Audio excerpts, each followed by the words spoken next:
Anybody who has ever taken a stab at acting knows that there's one aspect of the process that is deemed the absolute worst: the audition.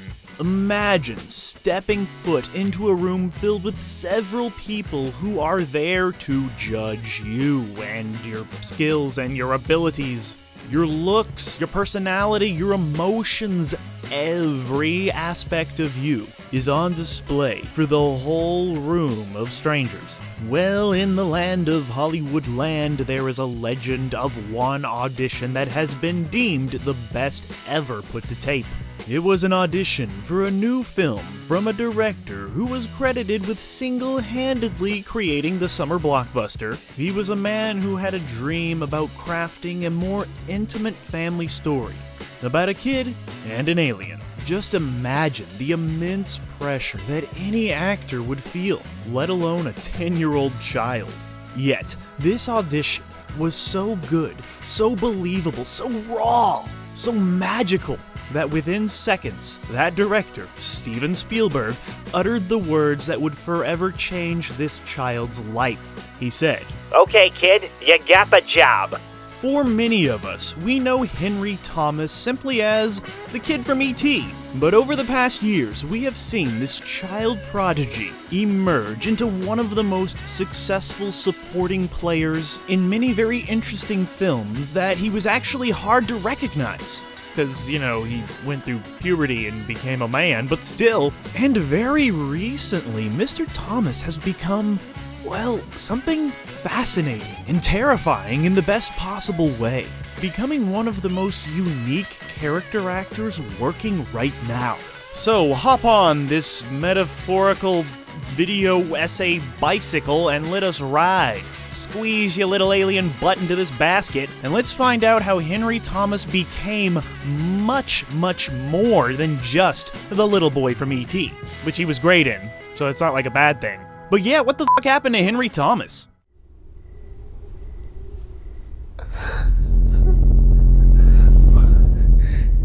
What happened? But to truly understand what the fuck happened to Henry Thomas, we must begin at the beginning, and the beginning began when he was born on his birthday, 1971, San Antonio, Texas. While some performers languish in their craft for years, even decades before landing something worthwhile, Henry Thomas would get his big break after only being alive for like a decade. There was this movie being cast, E.T., that needed a talented child actor able to carry a film who could command the screen with the skill of a seasoned professional. And like many things in life, it would be a fateful game of Dungeons and Dragons, D&D, that would lead Thomas to the role of a lifetime. As the casting director for E.T. would later explain in a 2014 interview that they had already chosen a different child to play the lead of Elliott, when the script was just called A Boy's Life. This unnamed child actor had nailed his audition as a lovable, sweet little angel. But during a game of D&D with the fellow child actors, a fateful roll of the dice would show this child's true colors, to reveal someone who was not as wholesome as he seemed. Basically, he was a fucking brat. And the E.T. casting director said that within 3 minutes it became clear that none of these other actors liked this kid at all, thus making on-screen chemistry, difficult. So they had to completely start over. This is when Steven Spielberg would take a call from Raggedy Man director Jack Fisk, who sang the praises of this young actor named Henry Thomas, who had just played the son of Sissy Spacek in this Golden Globe-nominated film, Raggedy Man. And as you know, they would fly Thomas out to audition in front of Spielberg and all those other fat cats, and what would result would be the best audition ever gone down in the history of the books about the greatest auditions ever. Can't take him away, he's mine! They would set up a scene where Thomas would have to act opposite Spielberg, and instead of having Thomas simply read the lines in the script, they let him improvise the scene where he begs not to take his little alien friend away, and oh my god, those tears. That crying child right there, that is cinema. The film, which would be retitled E.T. the Extra-Terrestrial, would premiere at the 1982 Cannes Film Festival, before receiving a wide release later that year, where it opened in first place with $11 million, which is roughly like $35 million in today's dollars. E.T. would surpass Star Wars to become the highest grossing film of all time at that time. And not only was E.T. a blockbuster, it was also a awards darling, getting nominated for over 100 prestigious awards, including 9 Oscars, with young Mr. Thomas receiving Best Actor nominations from the Academy of Science Fiction, Fantasy, and Horror Films, the BAFTAs, the Young Artist Awards, and the Golden Globes. And boy, howdy does this boy deserve all of that, because he carries this wonderful, magnificent picture that I'm sure would have been a decent film with another child actor in it. Sure, there's lots of talented people working on this, but Henry, his performance is so authentic and so heartbreaking, just so real, that he takes this movie to an unimaginable level that no other family film has ever come close to. His performance is so good that it makes you forget that E.T. is kinda disgusting looking. Like, who could fucking love that thing? I don't know. Ugh, gross! But it was Henry and his loving heart that made us open up our hearts to this disgusting creature. And after all of this mega success, Thomas did the unthinkable. He went back to a relatively normal life. Like a child should.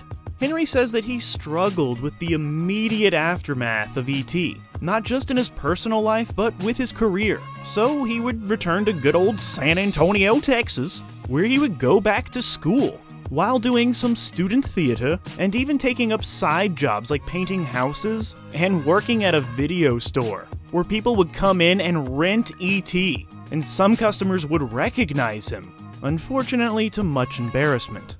And even though he was able to live a relatively normal life and, stay out of that horrible, deadly Hollywood spotlight, he still found time to pop up in films from time to time, such as the Gene Hackman drama Misunderstood, and of course, Cloak and Dagger, a fun adventure flick for kids and man-children.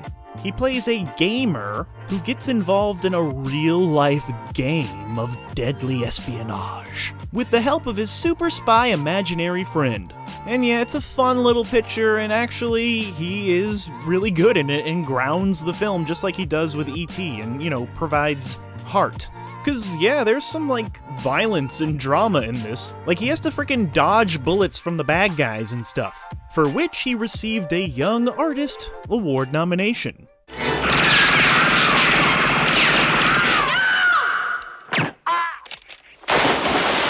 Then young Henry would get thrown back on a bike in 1985's Frog Dreaming. It's a fun, spooky kids movie set in the outback. Then in 1989, he was in a period piece sex movie called Valmont, getting to work with master filmmaker Milos Forman, so that's cool, while also appearing as young Norman Bates in Psycho 4: The Beginning, which at first seems like an odd choice, but actually this is some brilliant casting. Not only does he have the look, but turning the E.T. boy into a killer, it's shocking and provides some, automatic sympathy, because, we already love him from E.T., and then when he makes, his transition into Mr. Mrs. Psycho Man person, it's even more powerful. A lot of people crap on this movie, but it has its moments of wonderful horror. And this here in Psycho the Beginning was the beginning of Henry Thomas showing us that the horror genre was just right for him. Foreshadowing his future with Flanagan. And it was Psycho 4 that Thomas says really helped him separate himself from his child stardom. Plus, he was simply growing older and, growing physically into a man. And this helped him nab a role in a different kind of extraterrestrial alien movie, Fire in the Sky, in 1993. A film based on a true true story that many still hail as one of the scariest movies ever made.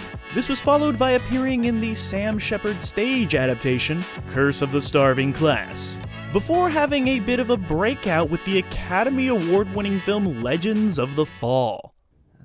A lot of people have me placed in their minds from, E.T., and so seeing this will probably be like, I don't know, seeing a different person perhaps. But, in every role that I do, I try to bring that to the screen, and, hence acting. But, where he plays the perfect supporting character alongside Brad Pitt, and it's a nice little role for him. He really works in this kind of stuff, similar to his character who works alongside Leonardo DiCaprio in Gangs of New York. At this age, he was perfect at playing the little brother or best buddy, And yeah, Legends of the Fall would be a bit of a resurgence for Thomas's career that would go on to nab him his second Golden Globe nomination for his supporting turn in the 1995 made-for-TV movie, Indictment: The McMartin Trial. This was followed by starring in the 1997 film, Niagara, Niagara, before appearing in the excellent ensemble cast of Suicide Kings. It would seem that after E.T., Thomas couldn't find much work worth doing. But as soon as he grew up into a man, his resume has seen little to no gaps. Sure, a lot of his movies may be little-seen titles like Bombshell, Fever, and other titles of movies that I haven't seen, but he would also still appear on TV in titles like Riders of the Purple Sage, and he was actually really good in the Moby Dick TV movie. But yeah, then came that second wave of wonderful supporting roles in films that garnered strong reviews, with many of those reviews pointing out the strong ensemble casts, which, Henry was a part of, like that Billy Bob Thornton directed movie All the Pretty Horses, and like I mentioned before, of course, Martin Scorsese's epic Gangs of New York. While continuing to earn a respectable living as an actor with a steady flow of little-seen titles in the early 2000s, Thomas was beginning to build up his horror movie credentials by appearing in notable TV productions such as Masters of Horror, Stephen King's Desperation, Nightmares and Dreamscapes, from the stories of Stephen King, as well as the films Ghost Rider and Red Velvet.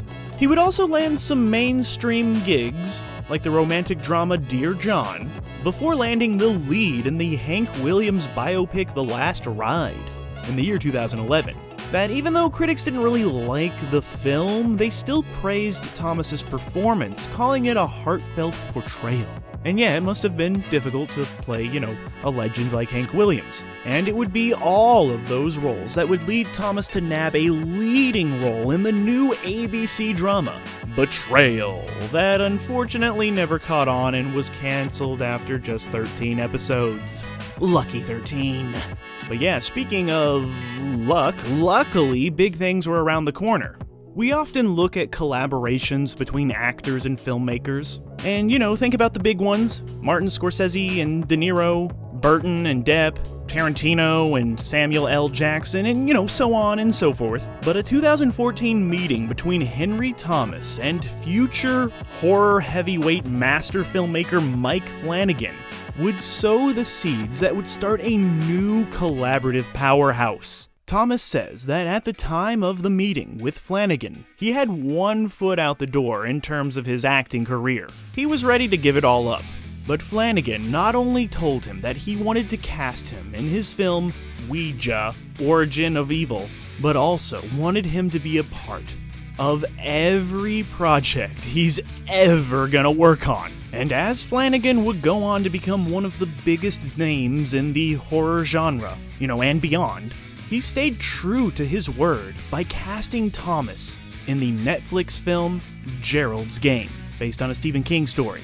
And yeah, it's f***ing terrifying, as well as every single one of his Netflix horror shows. This includes the brilliant masterpiece that is The Haunting of Hill House, the also pretty dang awesome and good The Haunting of Blythe Manor, the other brilliant masterpiece, Midnight Mass, and the it's good, but you know what, it's fine, it's good, it's wonderful, good, Midnight Club.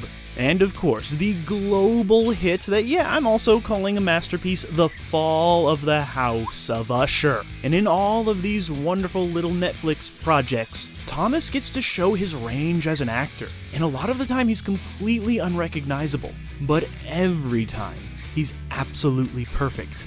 And yeah, you totally forget he's the quote-unquote E.T. boy. He has moved far beyond that. If anything, he's Flanagan's boy. Flanagan's man. And that's a pretty good thing to be. Mr. Mike Flanagan would also give Thomas a chance to portray his inner Jack Nicholson, a truly challenging task, when he cast the actor as Jack Torrance's ghost in the Shining kind of follow-up kind of sequel, Dr. Sleep. Thomas would return to his most famous character when he reprised his role as Elliott in the short film / Xfinity commercial called E.T., a holiday reunion. This commercial / short film played heavy on the nostalgia boom that sees many classic movie characters return, in extended advertisements made mostly for Super Bowl commercials. And, some of them are good and some of them are absolute cringe. But this E.T. commercial sequel is actually kind of special and stands out as, like a work of art that also sells you a product. The second that classic John Williams score kicks in, while the screen is still black, the hairs on your arms or, wherever you have hair immediately stands up. And by the end of this 4-minute short film TV spot commercial, when Elliott and his family are standing back in the woods as E.T. leaves them again, your heart is taken back to that moment in time when you first saw that little, ugly, lovable creature, and it just feels so good. The cinema, the nostalgia, everything, and then all of it is immediately lost when that Xfinity logo pops up on the screen, but whatever. That's how things work. But yeah, before that glimpse of commercialism, you actually felt something that you hadn't felt in decades. And yeah, that is the lasting impact of E.T. and Elliott. And yeah, actually, I really like these sequel commercial things because they give you just enough to make you go, oh yeah, I remember that. That was nice. That reminds me of that. But not enough to ruin it, like, actually making a reboot sequel. Because yeah, they should never fucking make a reboot sequel of E.T. This short film is enough. It's all you need. Just be like, yeah, they're still doing good. We don't need to make this thing a freaking franchise. Although I do like the E.T. ride, which kind of works as a sequel. They go to E.T.'s planet and it's weird.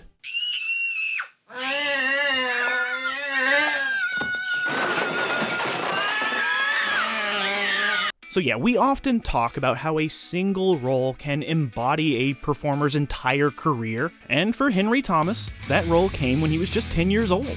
In the aftermath, he tried to live a normal child's life as best as any of us could, and actually discovered early on that Hollywood was not really a place suited for children.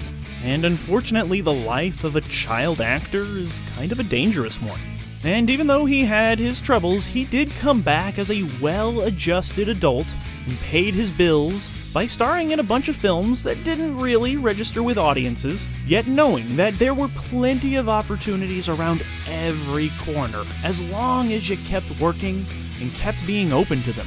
And that's what Henry did. He went from being the kid from E.T., where he won a Youth in Film Award, to becoming a genuine horror icon that actually goes beyond the genre of just horror, like a true great character actor icon, with his memorable collaborations with the master Mike Flanagan, where Henry would win a Saturn Award for Best Actor for his performance in The Haunting of Hill House. He has said that he never expected to be considered a quote-unquote horror icon, but absolutely loves his career resurgence, especially when he was so close to giving it all up.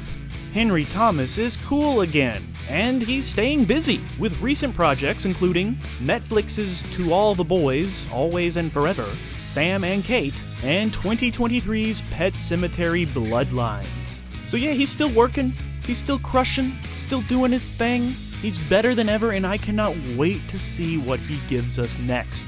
And you know what? Henry Thomas, he's become so good, so exciting as an actor that if E.T. came down to Earth and was like, Henry Thomas, come with me to my planet, I think even the biggest E.T. fan would be like, no, Henry, stay here and keep working. Your journey has only just begun. Keep scaring us, keep making us cry, and laugh, and feel all of those emotions that movies and television are supposed to make us feel. So yeah, nobody should give a fuck about what the fuck happened to Henry Thomas, because you know what? He's doing just fine.